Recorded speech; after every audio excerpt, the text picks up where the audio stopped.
Par le passé, j'avais déjà fait un petit peu de formation et de recrutement et je souhaitais m'orienter totalement vers les ressources humaines. C'est pourquoi j'ai décidé de faire le MBA en ressources humaines. Ce que je voulais faire, c'était compléter ma formation et surtout changer de domaine.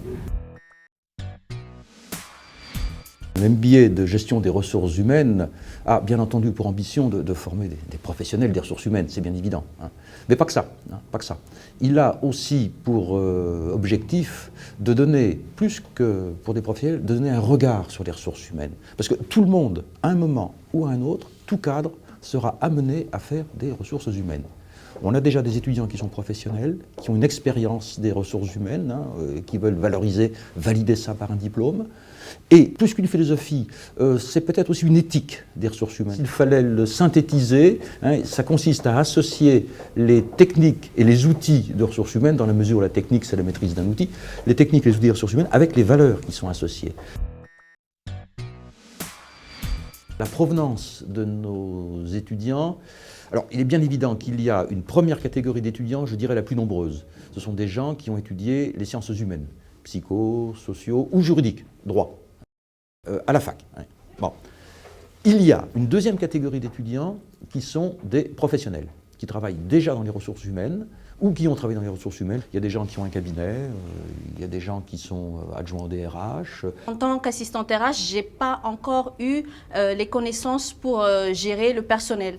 Donc c'est mon entreprise qui m'a proposé de refaire une formation. Ça me permet d'avoir un poste à responsabilité.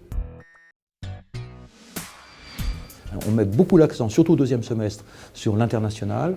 On estime que, à juste titre, on estime que les ressources humaines, c'est quelque chose qui s'internationalise beaucoup plus vite. D'ailleurs, il y a des congrès mondiaux de ressources humaines, il y a des associations européennes, américaines de ressources humaines. On insiste beaucoup sur l'international, c'est un de nos chevaux de bataille. La première partie de l'MBA, ça concerne plutôt l'administration du personnel, tout ce qui est droit du travail.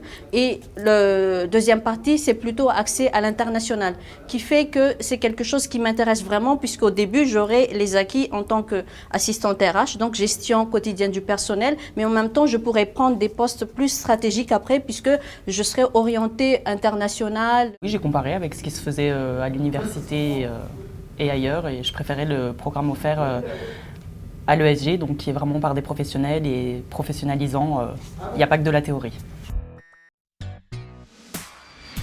Il y a le recrutement, il y a la formation, il y a la gestion de la paye, il y a la communication d'entreprise. Alors ça, effectivement, c'est plutôt dans les grands groupes. Dans un grand groupe, on est spécialisé, on n'est pas généraliste, on n'est pas tout de suite directeur des ressources humaines. Par contre, en PME, les fonctions de ressources humaines sont assez transversales. On peut s'occuper à la fois de gestion de paye, de recrutement, de formation, tous ces thèmes de ressources humaines, bien entendu. Il y a des belles réussites. À l'issue de la formation, je souhaite travailler dans un grand groupe. Je pense au départ plutôt dans le recrutement et la formation et à terme devenir DRH.